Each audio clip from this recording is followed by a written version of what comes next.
Welcome in the next tutorial on our channel.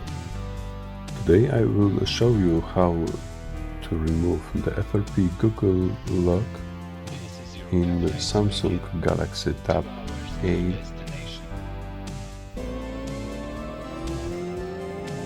number G3 WiFi.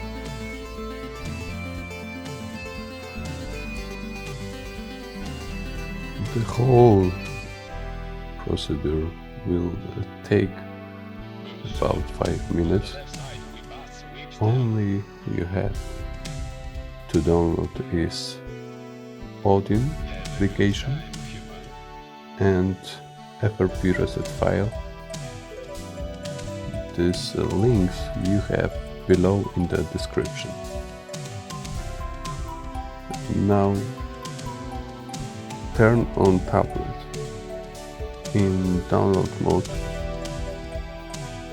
so hold the volume down button, home button and power for 5 seconds.